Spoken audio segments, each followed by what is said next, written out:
घर खरीदते वक्त प्रॉपर्टी टैक्स की एक छोटी सी गलती लाखों का नुकसान करा सकती है। तो चलिए इंडियन रियल एस्टेट पर लगने वाले जीएसटी के गणित को थोड़ा समझते हैं।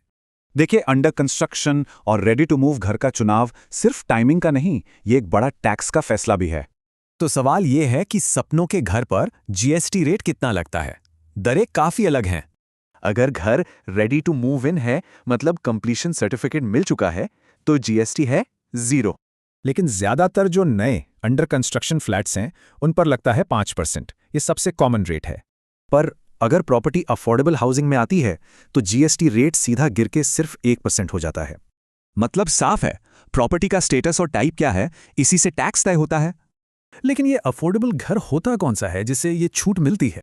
इसके लिए कीमत और कारपेट एरिया दोनों की लिमिट पूरी होनी चाहिए, जो शहर पर निर्भर करती है।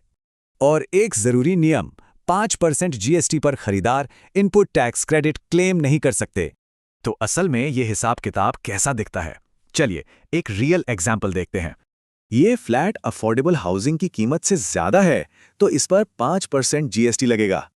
फ्लैट की जो बेस एग्रीमेंट वैल्यू है वो है करीब 59,99,00,000 रुपए, और इस पर 5% जीएसटी और जोड़ दें तो वो हुए पूरे 3 लाख रुपए। तो टैक्स मिलाकर इस फ्लैट की कुल कीमत हो गई लगभग 63 लाख।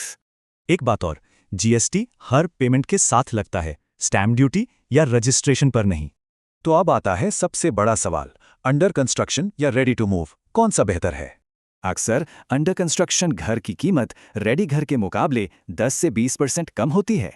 तो हमारे वाले केस में जीएसटी देने के बाद भी ये करीब 9 लाख रुपए सस्ता पड़ा। यही वजह है कि हमेशा फाइनल ऑल इंक्लूसिव कीमत की तुलना करनी चाहिए, सिर्फ टैक्स रेट की नहीं। तो असली वैल्यू किसमें है? क्या जीरो टैक्स वाला घर हमेशा सबसे अच्छा सौदा होता है?